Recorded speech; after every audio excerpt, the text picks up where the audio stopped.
Smackdown 1000.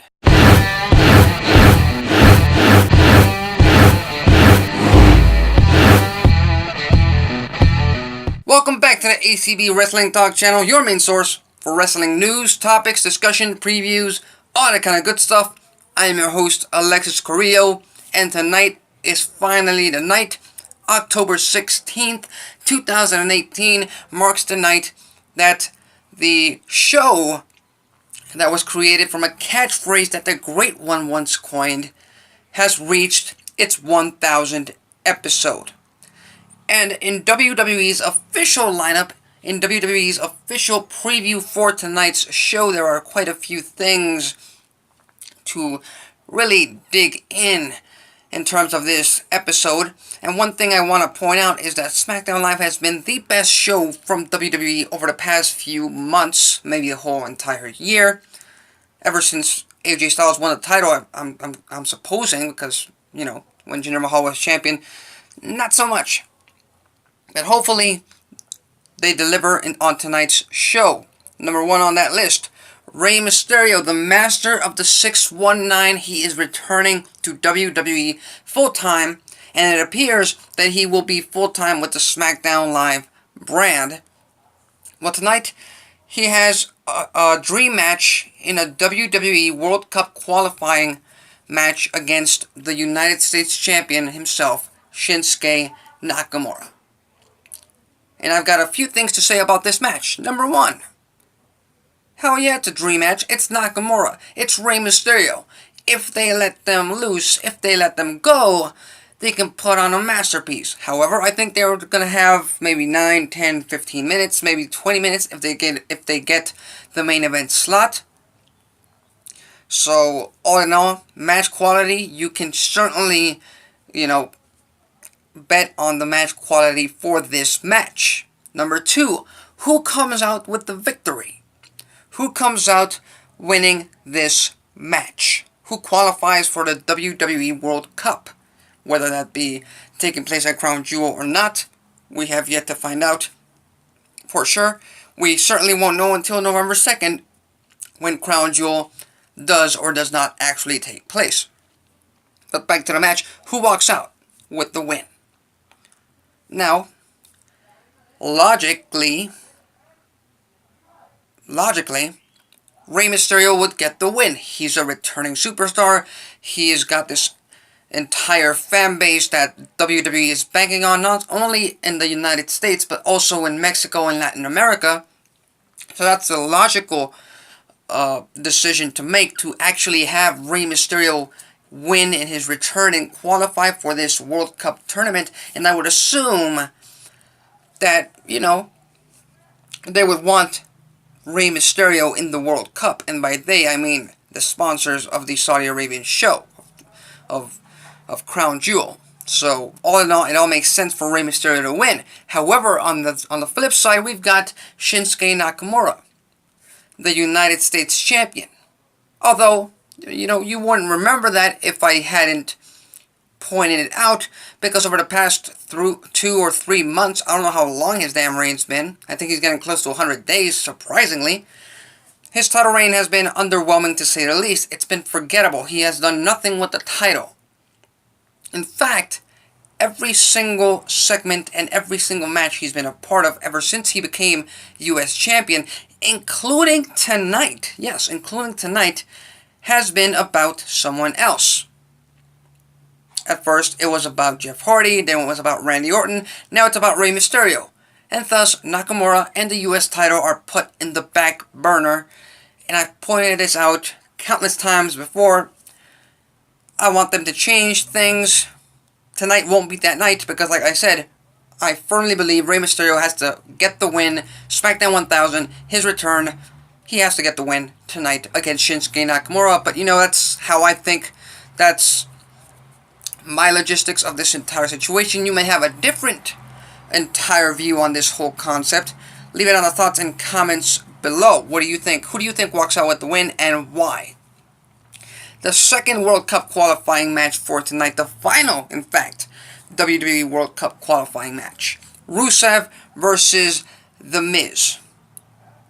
One thing I want to point out, if The Miz comes out the victor, if he beats Rusev tonight on SmackDown 1000, that would mean that the 8-man tournament of the WWE World, let me say that again, World Cup, is entirely filled with American performers. I'm not hating on any nationality. I'm not hating on the American nationality. All I'm saying is, for a World Cup, that's a lot of Americans. And not so much international flavor, when, if you look at WWE's roster, they're filled with international flavor. That's the most international flavor they've had in decades. Just pointing that out. So on that alone, Rusev versus The Miz.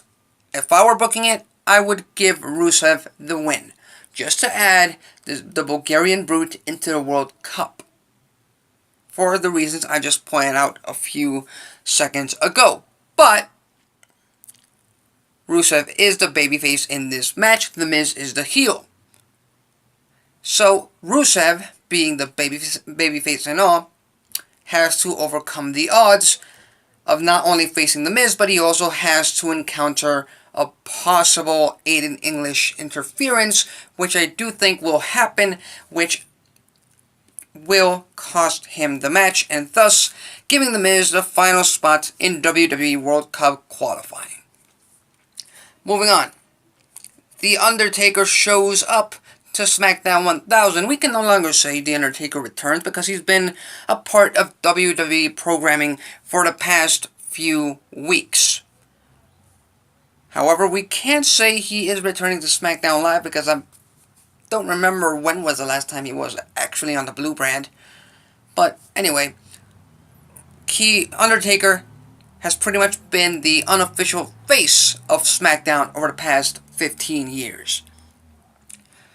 When you had guys like Edge and Batista and Eddie Guerrero and Rey Mysterio as the obvious, or John Cena as the obvious faces of the SmackDown franchise, The Undertaker was the one who remained on the brand. The Undertaker was the one who always stayed loyal to that brand when it came to drafts and extensions and trades and whatever. So it's obviously a big deal. And I am looking forward to his segment on SmackDown 1000, number one, because of all the things I just pointed out. He is a SmackDown figure through and through. So I do want him on this special SmackDown 1000 show. Would it be a little bit more special if he hadn't been appearing on Raw or on WWE programming over the past month and a half? Of course. That can't be done anymore. So what I'm expecting is Undertaker to just point out his history with SmackDown and say he's gonna put the X down. We have the reuniting Evolution. Ric Flair, Triple H, Randy Orton, and the returning Batista. I am excited about Batista returning, and I do hope that when he returns, they start a program with Triple H leading into WrestleMania. Because Batista has said in the past he wants to retire in WWE. He doesn't want to go out the way he did in 2014 by quitting with his Evolution teammates, Randy Orton and Triple H, on Raw. He doesn't want to go out that way. He wants to go out big at WrestleMania, and he's always wanted to face Triple H ever since they got split all the way back in the draft of 2005. And I'm also looking forward to both of them encountering in a future feud. Leave it for a special occasion at WrestleMania. Don't make it the main event, but make it a special attraction at the grandest stage of them all. Now, a lot of you and a lot of fans on social media might be asking, well, Evolution was always a Raw stable. Why are they on SmackDown? Well, I've got maybe two reasons. Number one, Triple H was drafted to SmackDown as the leader of Evolution.